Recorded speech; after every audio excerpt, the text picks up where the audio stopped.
podcast, we have Kristine Green. That's Kristine, me. who are you? Ooh, I'm Kristine Green. Who am I? Well, I work in marketing at a company called Appfolio. I'll start with what I do when I'm not working because that's more fun. But when I'm not working, I am currently watching a lot of Great British Bake Off. We love. Really gets you in the mood for the season. But do a lot of cooking. For work, I always say when I'm not working, I'm in the mountains. In the winter, I'm skiing. In the summer, I'm backpacking. And everyone always thinks that I'm like the most outdoorsy person ever because they all live in California. But yeah. And then how I got to where I am, my title is Senior Campaign Manager. I'm in charge of the campaigns. Appfolio makes software for property management companies, and my job is really for like the smaller or mid-sized businesses to take marketing strategy, which comes out of business strategy, take the inputs from like all of our different centers of excellence, what we call them. So that's like in layman's terms, like the people who do design and content, advertising, communications, PR, I'm product marketing, and I pretty much take all of their expertise and try to synthesize that into like a campaign plan for the segments that I own for the next year. On a day-to-day basis, that looks like making a lot of slide decks and having so many meetings and having to make a lot of decisions. So outside of work, I really value not having to make decisions, and it's really lovely. But it's kind of cool. Appfolio was like kind of my like dream job in a way. Like when I was in college, I very much was like, I'm not going to work in an office until I absolutely have to. Which when you are I majored in business, it's all about the internship and all about the summer jobs. And I just like actively rejected that. I was like, I will literally figure that out later. Which doesn't work for some fields within business, like accounting, finance. You actually do need to get internships if you want to get a successful job. But outside of college, I got this job at a startup. I had another like friend say like, don't go to grad school, just work at a startup and you will learn everything you need to know and you'll be like set for life. And that was so true. I lucked out. I got this job in customer success through a colleague of a friend of a friend of a friend. I graduated college at a time where it was like not hard to get a job, which was really nice. It was pre-pandemic, also really nice. And that's like really where I got my start in business. I decided I wanted to be a girl boss, and so I worked a ton and made it very clear from day one that I wanted to work in marketing, even though I was in customer success. So they were constantly feeding me side projects to where when they finally opened up a job on the team in marketing, I had to apply, but I was kind of the obvious choice because it was kind of 25% of my job already. And I was on a marketing team of 2. And my boss at the time had tons of experience, and she literally taught me everything I know. Like I've had great managers, but she laid the foundation for like what it means to work in marketing, which I think before you do, you think it's like fun ad campaigns and it's like Emily in Paris where you do like hashtags and social campaigns and fun parties. But she really taught me like the back end of marketing and what it means to work in B2B, which is business to business, SaaS, which is software as a service for the listeners that don't know. And yeah, I really enjoy my line of work. I don't think I'm someone who wakes up every morning and is like, God, I'm so grateful to work 8 to 9 hours a day. But I feel very intellectually stimulated, which I think brings me a lot of joy and satisfaction in life and in my job. So, yeah. When you started school, did you know you wanted to end up in marketing? To be honest, that's a good question. When I was in high school, I thought I wanted to be an engineer, and then I took physics, and I said, I will not major in or work in any field that requires me to take this class again. So business is such a catch-all for so many people who go to college, and it definitely was for me. I had no idea what it like meant to work in business in my mind, it was like the suits who like work in spreadsheets, which is a huge part of working in business. But I thought marketing because it wasn't as easy as management and it wasn't as hard as finance. And I figured that I'd figure something out eventually. I didn't want to work.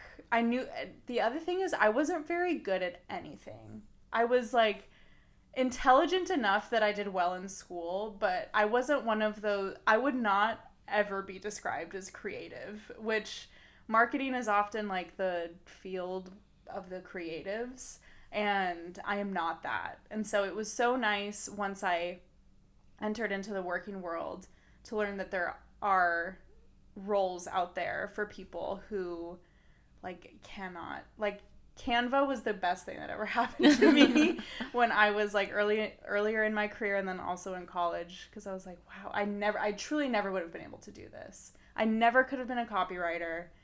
There's like marketing operations maybe, but I can't code.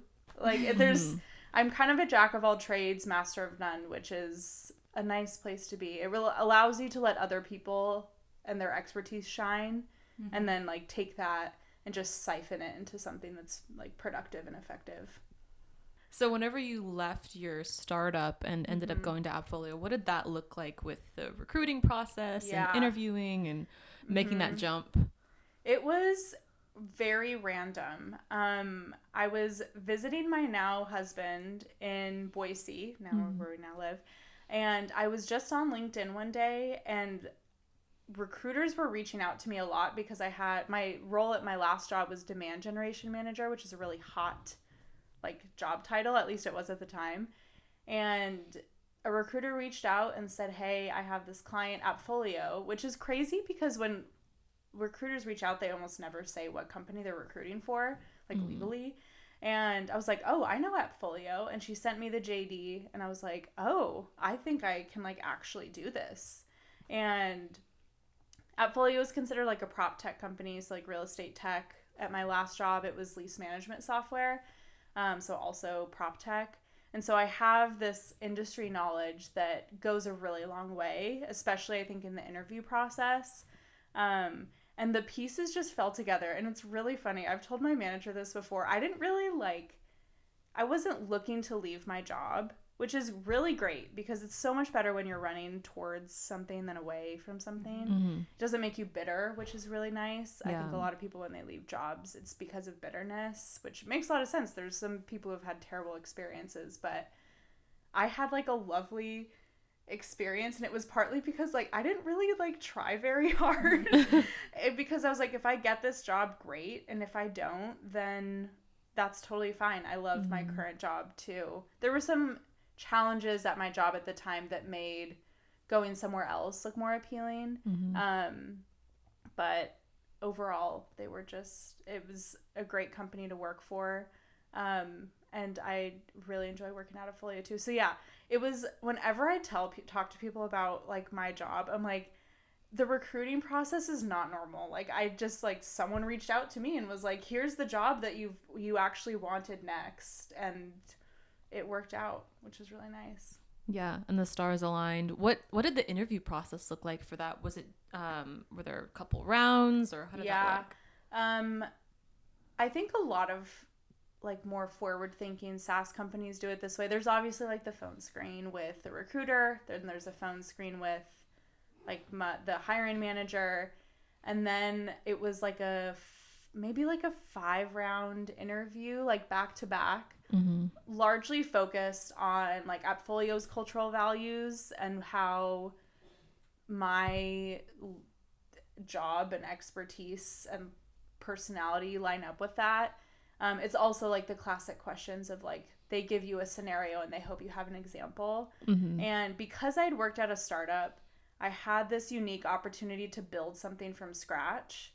And a lot of like people, a lot of marketers, and especially really young marketers, I think I was 25 when I was interviewing for this job, you don't have the opportunity to build something from scratch. And I had pretty much all of my my job experience at my last company was like building something from scratch. I'm sure they've rebuilt it and it's so much better now, but it was like absolutely like fantastic experience being able to do that. And so I had so many examples of like, oh, I actually built our entire email marketing strategy and like implemented technology and executed it on our entire like database.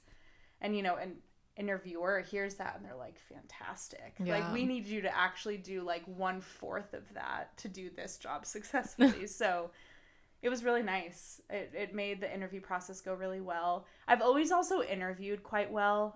I can talk.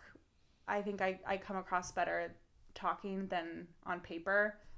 It's also just so hard to write resumes. Yeah, definitely. And like really annoying. And there's like an art and it feels really intimidating. And there's all these people on LinkedIn that are like, here's 5 mistakes everyone makes when writing their resume. And I think it's actually much simpler than that. And when you go through a recruiter, you kind of like, the resume is kind of oh, they meet all these boxes. Now let's like talk to this person. So yeah, it worked well. It was nice. Yeah. And then, yeah, I think it was like I did the rounds. I think I did one more interview with my now manager so that like I could ask questions, and then they gave me an offer. And it was like a little bit of back and forth with the recruiter, not from like a negotiation standpoint, but more of the like, can I actually do this job? Are you sure? Yeah. Are they actually offering me this job? So, but it was positive. And then I cried for like 3 days because I didn't know if I wanted to leave my job, and then I accepted. So. It's a scary jump for sure, especially after your first corporate job. Yes. I feel like that's one of the scariest things where you know it's the right move maybe, but it's very emotional, especially if you're attached. It is. And startup, I mean, we went through a pandemic together. It was a very small company of like between 15 to 20 people. I know that, and I definitely always caution against people, like companies that say like, we're like a family here, but we truly were. And it wasn't a dysfunctional family. It was a very healthy family, in my opinion. And so it was really hard to leave that. I also grew up, my dad has been at the same company for over 40 years. So I called him for advice, and he's like, I actually like don't know. I've never left my job before. And so I guess I broke the chain of generational loyalty to companies in my family. So is your dad still at the same company? Still at the same company. Yeah. Wow. Yeah. I feel like that's a very common thing that like I hear of like older generations being like, oh, I was talking to my boyfriend's both of his parents were in the same job that they started after college. And so they were like, we don't really have any advice for you. Totally. Because it's like all that they've known, and like I think that's such a more common thing for younger people to jump between. And I don't think there's necessarily anything wrong with the jumping at all. Like I feel like it's, you know, like that's just how the business is and that's how you grow. Truly. But yeah, it's interesting now if you look at a candidate and it's like, oh, they've been at the same job for 10 years, that's almost considered a risk. Not a bad thing, but a risk, because when you jump to different companies, you get a lot of different perspectives that they're hoping you bring to like the role that, you know, you're interviewing for. So it's pendulum shift. So. Definitely. So we kind of talked about like recruiters. Yeah. And how did like accepting your job go, and like did you negotiate? You know, it's so funny when I went through recruiters for both jobs that I've had in my life. The first one, it was my first job out of college. And the recruiter was actually, this was a kindness that she gave me. She was like, you have like absolutely no room to negotiate your salary. And I said, great. Because I had no relevant experience, and it would have been so inappropriate for me to be like, no, I want more money. Like they're like, you are actually just like, you're here to do this specific job that you've never done before. You're going to take this. And I was compensated well, I think, but especially for a startup. And then for Appfolio, I went through a recruiter. What's really nice about third-party recruiters, so like the recruiter for both recruiters did not work for the organizations that hired me. They were like contracted out, which is really nice because they are like, they don't really, they have ulterior motives, but their ulterior motive is to get you as much money as possible, because that's how they're compensated, and just like make sure that you're happy and you want to accept this role, because I think most recruiters also make like a bonus if you stay at the organization after a certain amount of time. So they want to make sure it's the right fit, which is great, which is not to say that in-house recruiters don't think that too, but I don't know what their compensation structure looks like. It's also really nice because she kind of negotiated on my behalf, which was lovely. I gave her a number of a salary that was like a minimum for me to leave my job, and she pretty much was like, oh, sister, we can get you a little bit more than that. And so, which is great. And she got me considerably more than I asked for. So I had a really pleasant experience. I think now the job market is so different in that, like, you don't know if you're getting scammed. Like, there's so many, like, scams out there that just didn't really exist even, like, almost 3 years ago when I was going through it. So I feel lucky that my experiences have always been pleasant. And the third-party recruiter is also nice because you can be very real with them. And they will be probably pretty diplomatic with, like, the people on the other end. So I was, like, very honest with how I was feeling, which I probably wouldn't have done if it was, like, an in-house recruiter, which felt really nice. I was able to, like, go through something that was, like, actually really hard from an emotional standpoint. And she was able to guide me through it, which is really nice. And she got me a much better salary than I was hoping for, which I was so jaded from startup life. I wasn't really informed about what I should be making. So that was nice. I feel like it's probably nice to, like, drop the, like, professional interview face too. Yeah, very much. Especially if you're, like, you already have an offer from them. And so you kind of can be like, here's how I'm actually feeling, and here's, like, what would make me not accept this job. And again, they just want to make sure it's the right fit. So if you're, like, not going to end up staying at that company, they don't really want you to accept that offer. So it was nice. It was nice. And she was just a nice lady too. Yeah. So girl's girl getting she you was that a job. Girl's girl. She was a girl's girl for sure. Yeah. So you mentioned, you're in this, like, very high level position. You're in charge of a lot of different workflows and everything. Do you have any examples of challenges that you've faced at Appfolio or things you've had to work through in kind of like a high stakes environment like that? Yeah. I think what's interesting is where my team sits is, like, I don't manage anyone, but I'm accountable for the performance of, like, a lot of marketing teams' work, which is, like, a really interesting thing. So I don't manage anyone, but I work very cross-functionally within marketing and then also across sales and BDR.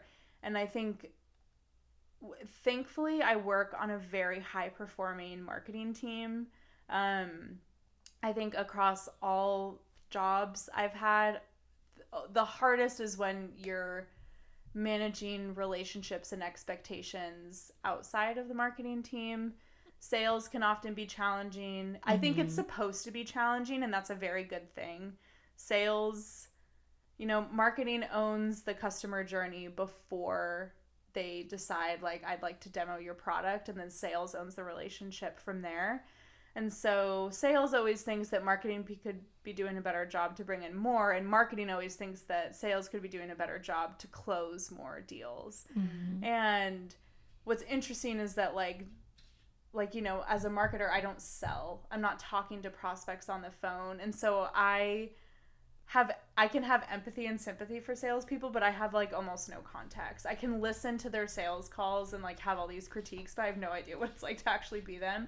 And vice versa, both teams roll up into different, like, organizations at, like, our larger org, and so we have different goals. And so challenges are often balancing, like, your own team's goals with other teams' expectations. And even, like, outside, just, like, working with anyone, even when you're, like, client facing, oftentimes people, what they tell you that they want and what they actually want is something different. And you kind of have to explain that what you're willing to offer them is actually what's going to satisfy them, but you're, like, kind of speaking different languages sometimes. When I think about, like, things and meetings that keep me up at night, it's often having to do with like managing expectations of like sales leaders.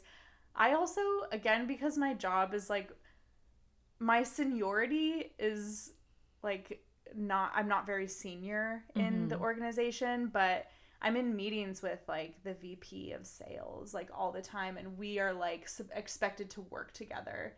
And so I really don't have authority over much, but like the VP of sales has like significant seniority. If they want something to happen, there's like a use case, like there's precedent for it being like, we're going to make that happen because you're very high up in this organization. And so it's a weird seniority thing that happens. And when you work with so many different people to like it's like you're trying to plan a party with a bunch of people who like, it's like putting on a wedding, which I've done, and it's really hard.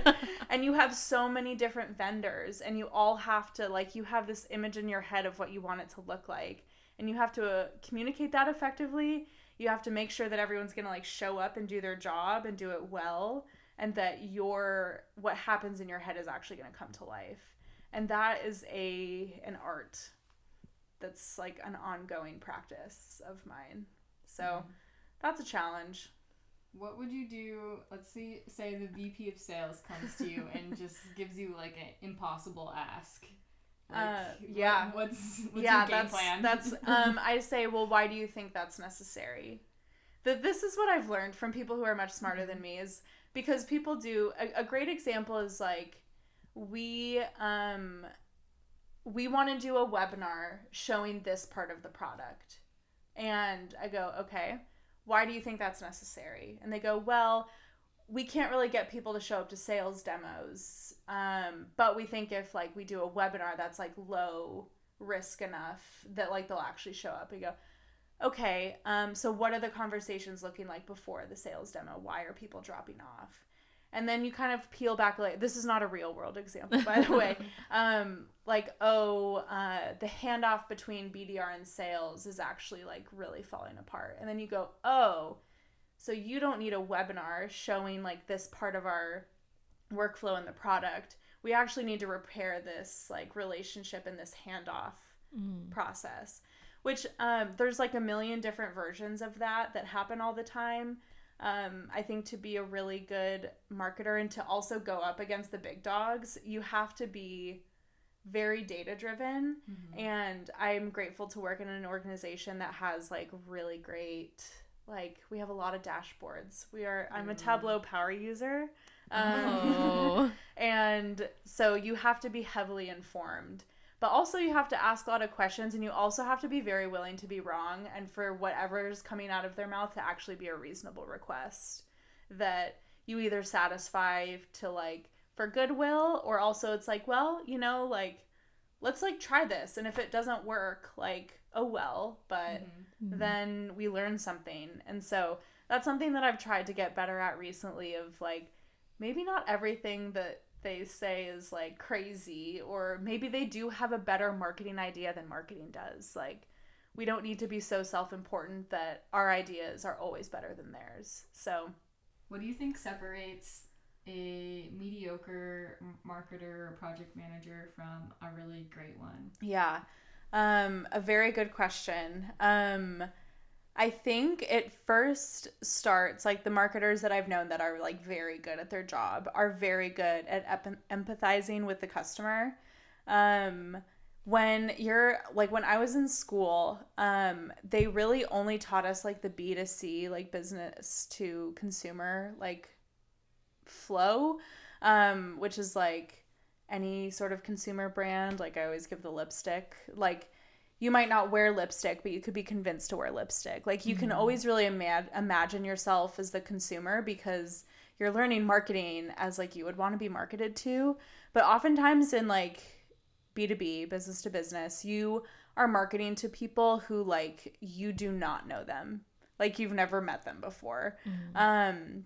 So like in property management, obviously, like, some people have like met their property manager at their apartment building, but you don't know like what it's like to live as a property manager. You don't really know what keeps them up at night.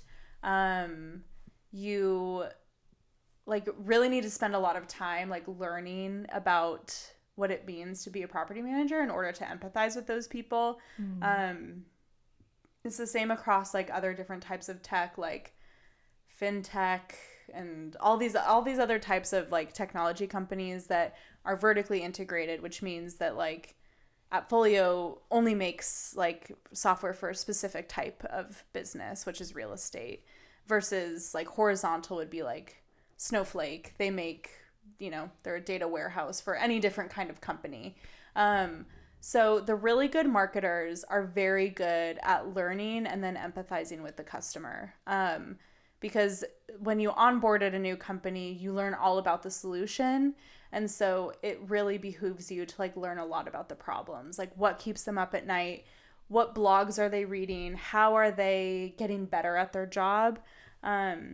Because if you can really like walk in their shoes, you'll be able to discern how, like, what's going to get their attention. Also, what is like kind of some bullshit marketing that's like what I call vanity marketing that like makes your business look really good, but actually doesn't like resonate with the customer. So empathy with the customer, or like the prospect in this example, being very, very like data driven, being very knowledgeable about like what's working and what's not working. Hopefully like the companies that like people are working for have like great database, like a great database infrastructure, but also like the ability to take in a lot of information by asking a lot of questions by people who are smarter than you, and then making decisions and executing really quickly.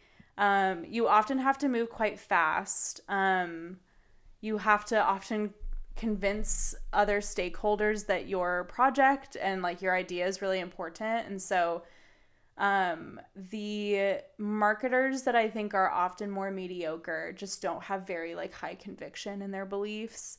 They'll say like, hey, I think we need to do this one thing, but like, I don't know, it's probably like not that important. And then I'm going to say like, well then no, like we're not going to. Like you have to kind of sell me that like this is really going to move the needle and drive more demand, or like have this kind of business outcome. Because if you can't convince me to do it, then how am I going to convince our production team to like execute on it? How am I going to potentially ask for budget to fund this initiative? And so the marketers that have spent the time getting schooled up, like knowing the what, when, where, how of a project that they want to execute on, and building really high conviction that it's important, are very successful.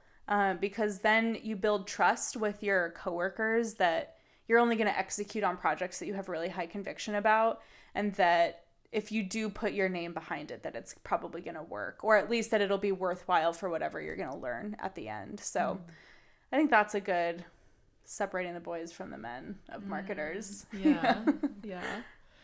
Kind of in that vein too, navigating challenges in the workplace, how have you handled like messing up at work? Because it's inevitable, right? It is inevitable, unfortunately. And I hate messing up. But an example that happened this year, I was like leading this project. I called it like one of my side quests of, like pretty much like I put together this like little, like what we would call like a work stream. So different, stakeholders from different groups within marketing and business development of like, oh, we're going to use this, like we're going to email these people and drive them to a certain part of the website and hopefully like drive more demand that way. Long story short, the test like didn't work, but that was not the mess up part. What happened, like when we were uploading this like list of people that we were going to email on the back end, it accidentally qualified all of them, which was not supposed to happen. And when a lead is qualified, it emails the like business development rep or the sales rep that like, hey, you have a hot lead. And it did that with thousands of people. And I was like, oh no. So like before I was able to get emotional about it, I was like, okay, we have to get everyone back in the room. I'm like, you also have to drop whatever you are working on right now and like fix this because the entire sales org is being notified. It's like an internal, but like public mess up. And We were able to fix the problem. No one was upset, but it was definitely like a huge inconvenience. But as the leader, it definitely wasn't like me pressing the wrong keystrokes, but as like the leader of the project, you like have to take the fall for that. You have to say like, because in theory, I could have asked more questions. I could have said, we need to make sure on the back end that this is perfect. Another round of reviews. And I just didn't do that. Like, I think it was a little like sloppy. Again, even though I was not the one like that, you know, did the wrong keystrokes, but like maybe I miscommunicated something, whatever. But I think whenever you're the leader of a project, if it doesn't go well, like you have to take the fall for it, because ultimately, like you're the leader of the wolf pack. Like you've gotta step up when things are wrong. Like when things are right, you often get a lot of the praise for it, but when things go wrong, like you have to take the fall for it, because like you kind of like tough luck, you could have done more work to make sure that didn't happen. So unless it's truly so unforeseen that like everyone's like, how could this have happened? But that I don't think happens super often. Sometimes it's just a little bit like sloppy or a little bit of like laziness where it's like, gosh, or like I should have thought to like ask more questions or like investigated more. So it sucks. And then you cry and cry. I hate the feeling of messing up at work. Like it's very visceral reaction that I've had to deal with over time of like, okay, I'm not saving lives or anything here. Right. I have to remind myself not brain that surgery. As like, especially if things aren't, you know, being out like public facing that aren't within the company, I'm like, okay, this isn't going out into the public, it's gonna be okay. Yeah, totally. It just kind of sucks for like a day or two. It does. You feel like that hot feeling in your face and you're like, okay. Totally. The thing you have to remind yourself is like, once you make that mistake, you will actually never make it again. Especially if you cry about it for hours, like you'll be so traumatized by like messing up that you probably won't do it again. So that's nice. I guess kind of going along with that, you had mentioned that you and your husband kind of work in these like very like high roles. He's also in is he in, I guess he's a VP of investment for like a real estate investment fund. Gotcha. So they own and operate buildings, multifamily buildings. So like similar vein, not the same, but like you guys are aware of each other's industries. How do you support each other in that, you know, like with the mess ups, with just in general in life? Yeah, well, you know, I think used to actually talk shop a lot more than we do now. Now it's like, honestly, the last thing I want to do is like talk about like the intricacies of work. When like it's time to have dinner. But what's nice is that we speak the same language. And so when there is like a problem, he's like, oh, I totally get that. What is actually super helpful. I don't know how helpful I am for him. I think I'm like, you should just like be nice. You should bring, I always try to make him bring bagels to the office and like be a culture carrier. But with him, with helping in my career, I honestly think it's very, and like, I guess hot take, but it's very nice to just have a male perspective, because I do think like as women, it is a superpower to be like an empathetic leader, but sometimes, especially as you like move up in your career, you kind of have to be a bit more cutthroat. And he has taught me a lot about like a business is not a living, breathing organization. Like you live to serve it and it owes you nothing. The only thing that it owes you is like a safe place to work, like from a legal standpoint. Like it shouldn't be breaking any labor laws, but other than that, like, it doesn't owe you perks. It doesn't owe you like a raise every 6 months. Like it really doesn't. Like your job is to feed the machine, like by providing value. It like you get paid for that, but it's really helped, especially when sometimes like the business is going to do what the business is going to do. It's going to invest in ways that, you know, send it off into the ether. And I work for a public company, and so we have to, you know, be increasing shareholder value, of course. And sometimes that means that like the projects you want to work on don't get funded, but you have to sit back and be like, well, this is a business decision. This is nothing personal. It allows you, I think, to separate like church and state a little bit more, but he's just like really taught me that like, first of all, you are replaceable. If you stop doing your job really well, like don't think that like you're so high and mighty that like they have to keep me because I have all this knowledge. Like, no, you're replaceable, and the business is going to do what the business is going to do. And so I think especially when I get frustrated with certain things at work or like with certain people, like he's just like, sometimes work isn't a meritocracy. Sometimes the idiots get promoted. And I'm like, okay, yeah. So he's a little like tough love when I need it, which is great because like my manager always gives me great feedback, which is really nice. But sometimes I need to be like brought back down to reality of like, you're replaceable, which he's very loving. But I think when we put the business hat on, it's a lot of, you know, they don't really like owe you anything. It's a business. Like it's going to exist long after you're gone, and it was doing fine before you got there, which is very humbling. Very humbling.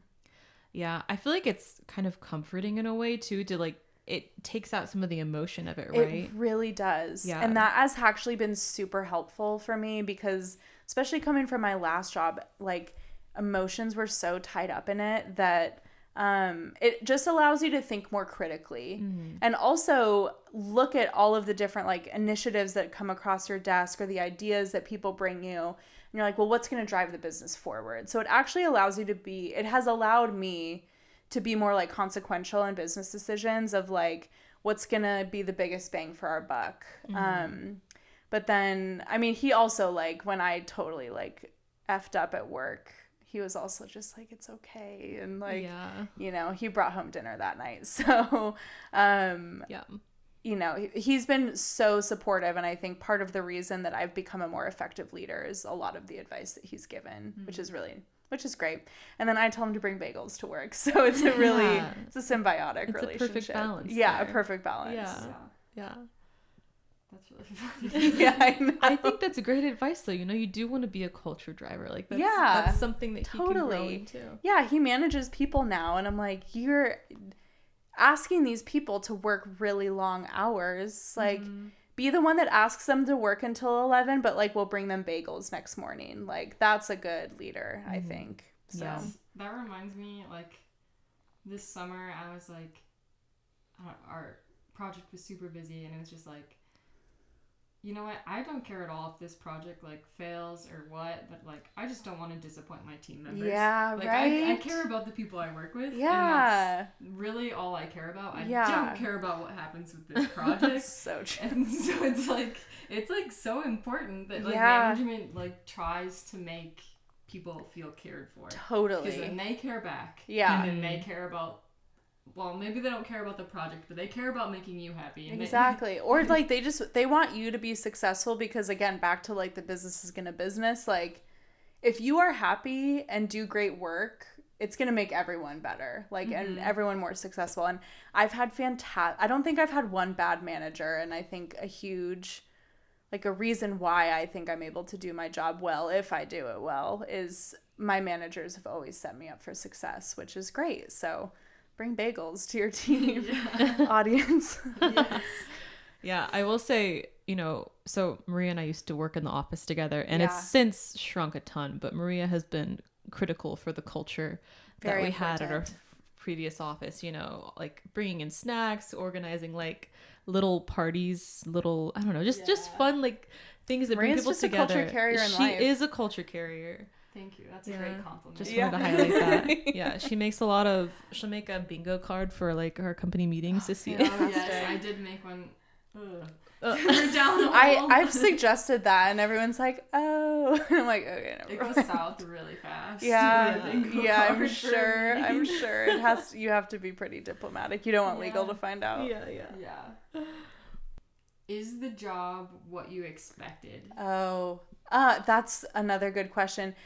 Yes and no. I think that I really thought it was going to be like Emily in Paris. Like, I thought I would be designing ad campaigns and like pretty pictures and that we would, I don't know, it was like kind of fairies and butterflies, that we wouldn't have to like work very hard. But it's like kind of the opposite. Even the people that design the pretty pictures work really hard, and that's actually such a hard job. It's a lot more technical, a lot more data driven, it's just a lot of data. Like you make if you have a decision, it has to be backed up by data, which means that you have to have a really good data warehouse and a good relationship with the data people so that they'll pull a bunch of lists for you, even though it's a lot of work. So thank you to my data people who are like, they make my life so much better. And it's not as like pretty, I guess, as I thought it was going to be, but everyone else's expectation is that it's pretty. Every time I'm with sales and we're like putting together like a slide deck, like, Kristine, can you just do it? You can make pretty slides. I'm like, we have a slide template for our company. Like, I just put them together. It's not that hard. There is a like visual storytelling, I think, is still a big element, which is almost like a misunderstanding of the pretty pictures, is that when you are presenting with people, you have to be a very good visual storyteller. But that is all backed up on having a lot of hours for like deep work, but then spending a lot of time in spreadsheets and like pulling lists together. And you also, marketing drives like a lot of the business. And so if you don't perform well, like the business will fail. And like we're a public company and we have really big goals. And so I think I thought that marketing was kind of like the icing on top of the cake for a lot of companies, when in fact, especially like in B2B SaaS, it's actually kind of like, and this sounds very self-important, but it's like kind of the backbone of the business. You're driving the business, you're developing like a brand identity. Oftentimes you're thinking like years and years and years into the future. And so I think it's significantly more essential to a business than I thought it was going to be. I thought it was just going to be like fun, fun work. But it's just a lot more technical than I thought. A lot more like holistic. You have to think how everything works together. It is truly like planning a wedding where you're like, oh my gosh, how does the food make sense with the flowers kind of thing. So yeah. How does your social media strategy oh my god blend with your marketing or your email strategy? Yeah, kind of. The nice thing about the business that I'm in is that like your social strategy doesn't work. So if like we like people like property managers don't go on like Instagram to like research the different software companies that they want to buy. It's important that you have a presence, but like what we've learned is that it's not really like, it's not gonna like shake. Yeah. Like you don't have to have a TikTok for no, we don't have a TikTok, and that's done intentionally. Yeah. That would be crazy if we had like our engineers doing like TikTok dances. Could you imagine? Yeah. I unfortunately could imagine. But yeah, so it's not like Emily in Paris, and that like if our like agencies that we hire, we're like, we're gonna have a social media campaign and it's gonna have a hashtag and there's gonna be a big event. We'd be like, no. That makes sense. Yeah. Like businesses check their emails, consumers check their Instagram. Yeah, exactly. Yeah. They don't do research on Instagram like we do. If I want to find the best, like, again, lipstick, I want to see what it looks like on people's faces on Instagram. Yeah. And like, also, what is your brand aesthetic? That matters. It does. Yeah. It does. So do you have any specific advice for people that think they want to go into marketing, specifically like B2B marketing after college? What would you advise them to do while they're in college and kind of looking beyond? I think two things. One, and you can start both now. One is to get like really good mentors and on it, and you can find them through like alumni networks, through friends of friends of friends. There's this book that came out many years ago called The Defining Decade that is like, it actually I kind of thought was like not the best.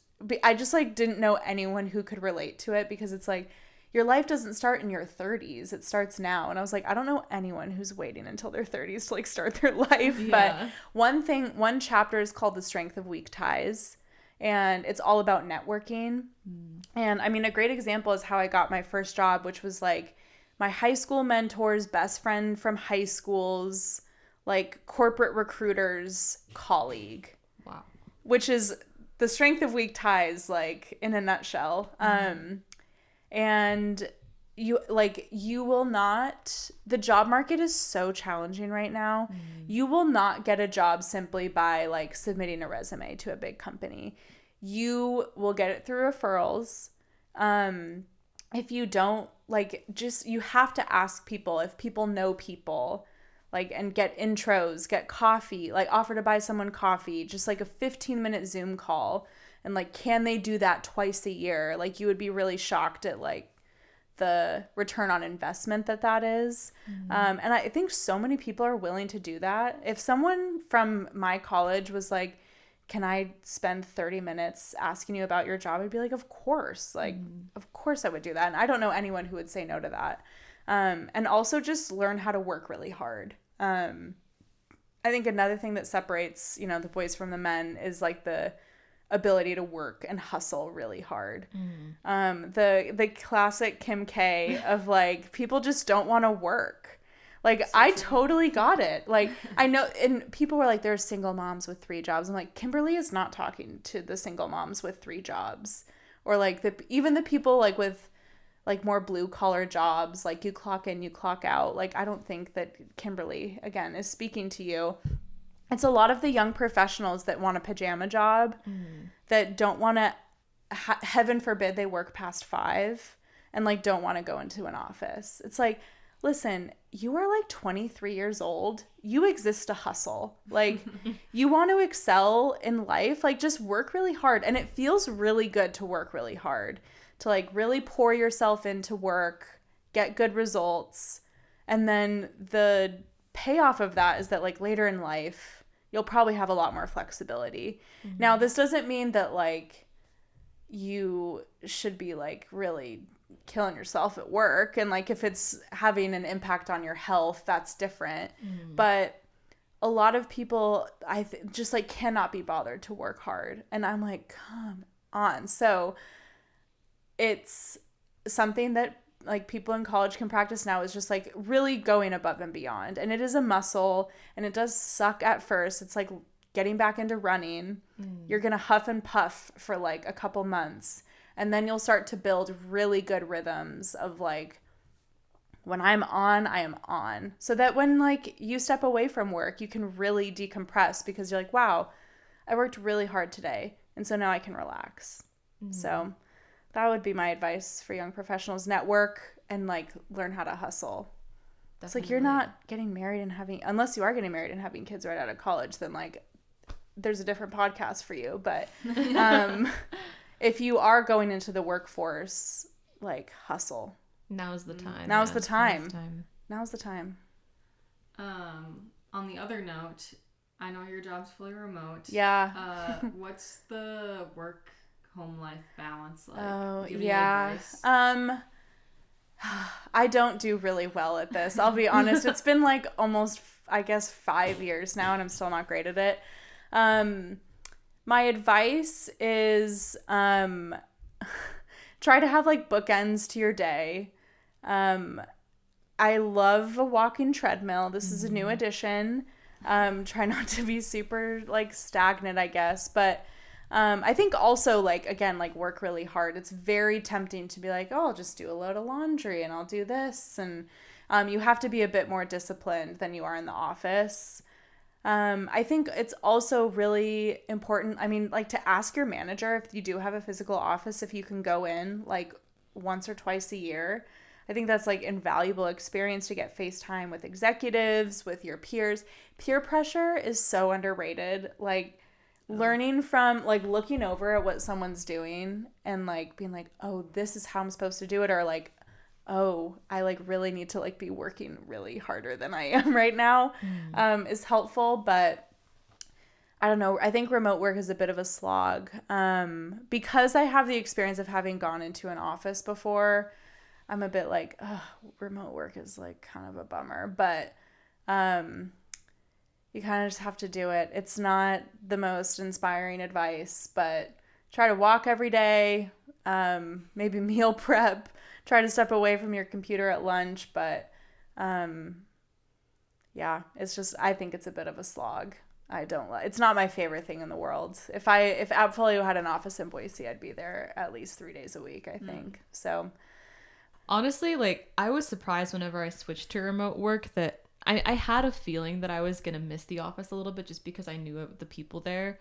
Yeah. But like, just staying at home, you don't realize how much of the day passes and you're like, I haven't seen the sun yet. Go outside. Yeah. Like, get the mail every day. Yeah. Like, things like that. I do sometimes, I'll go outside and get the mail and be like, I've been breathing the same air for hours. Yeah. I should go outside, even though it's 25 degrees out. It's actually going to do great things for my lungs. So yeah, I guess go outside is a good one. It definitely takes some, I don't know, just discipline to be like, okay, I need to stand up and stretch. I need to make an effort to see people. Yes. Oh my gosh. See people every day, because you will become a hermit if you don't. And it's so easy to not. It's so easy to wake up 5 minutes before you want to like get online and not see anyone and get your groceries delivered and then watch Netflix and then go to bed and do it all over again. And that is a horrific life. But it's very tempting because it's very comfortable and you can wear your sweatpants and your pajamas all day. And that can be fun, but it will weigh on your soul. And then you have no work-life balance because work feels like a video game and life feels like a video game. Yeah, so definitely. Yeah, I feel like that's one of those things where it's fun for the first maybe like week, and then you're like, I feel kind of gross. Like I haven't gotten to talk to people. I know. Yeah. It's a bummer. Yeah. What's your favorite project that you've worked on? Favorite project I've worked on. In my last job, we were on it. It was such grueling work, but it was so fun. I made like our entire database by like going to different companies' websites and getting like their contact information and getting it through like a company called Zoom Info and like building our database, designing email campaigns, and then like pushing them out. And they weirdly worked super well, which is like, anyone that knows anything about email marketing is like, doesn't work very well. But back to like knowing the customer really well, like when you spend like hours and hours on different companies' websites, it just felt so fun. It was like very like paper pusher type work, but it ultimately ended up in like me implementing a bunch of different softwares for our organization and then building like an email strategy for a company. And it felt really good and satisfying to like build something, do it, and have it work so well. And then everyone's like, yay, good job. And I'm like, that's nice. That's the first thing that comes to mind. It sounds satisfying. Yeah, it was satisfying. Yeah, it was. What brought you to Boise? You mentioned meeting your husband, right? Yeah, well, my husband and I met in Seattle. He worked in real estate, and we moved here because of his job that he has now. So we were kind of looking to leave Seattle. Boise was not on the list. We were looking at like San Diego, and so he like came over for dinner one night, and he was like, "Well, what about Boise?" And I was like, "Idaho?" Like, what? I was like, oh my God, no. And then here we are. He was very convincing. We almost broke up multiple times. He denies this, but yeah, that's what brought us here is his work, and it's been fantastic. We love living here. It's so nice. Definitely that's a hidden gem. Yeah. Yeah. A lot of crying car rides on the way back. When we visited Boise the first time, he threatened to break up with me multiple times. Again, he remembers it differently. Classic. On the record now. Yeah, it's on the record now, forever on the internet. Oh, that's funny.